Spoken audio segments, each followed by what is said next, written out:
evening sa inyo mga katribo. Ito po yung evening feeding po natin sa mga manok. Yan, nag-aalahad pa po sila mga katribo. May vitamins din po yung ating pinapainom. May mga matatamlay po.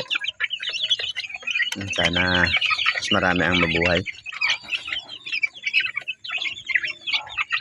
Yan po sila. Hinapon na po natin sila dito sa kulungan. Nakalapag po yan kanina sa lupa mga katribo. Nag-iingay na po. Kaya nilagay po natin sila ngayon dito sa kulungan nila. Bukas po ay maglinis tayo ng kanilang kulungan. Then sabay tayo ay maglalaba. Yan po ang ating trabaho bukas. Pero sa maga po, banday po muna tayo ng store ng ating tulong-tulong muna tayo kay Mrs. Katribo. Magtinda ng kanyang kakanin.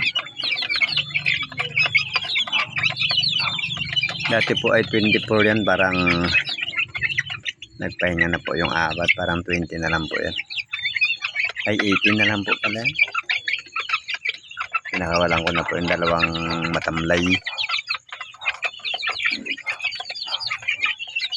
18 na lang po sila. Ito po yung mga lalaki.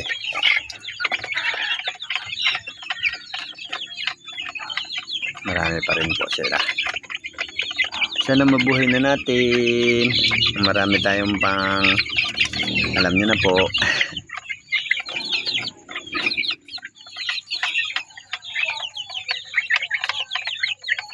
Nakakatuwa lang po sila kahit na gabi na ay nakain pa rin po sila.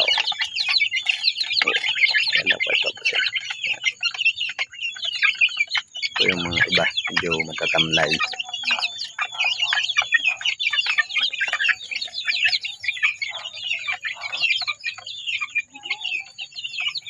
Ito malaki na.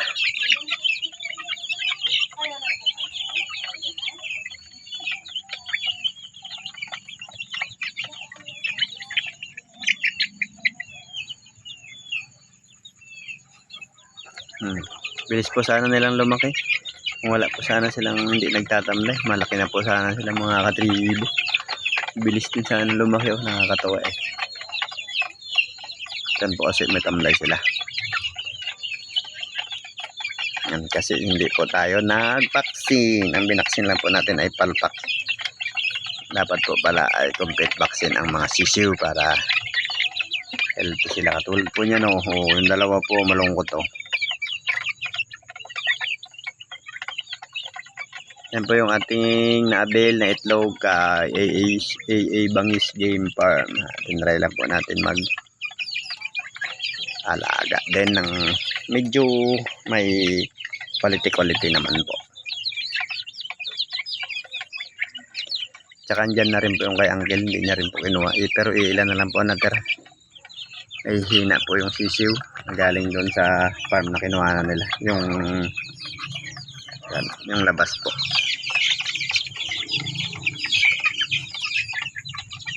Yan po, maraming salamat po sa inyo mga katribo. Sa inyong suporta palagi at panonood po ng ating mga content. Ingat po kayo palagi and God bless po sa inyong lahat. Thank you po.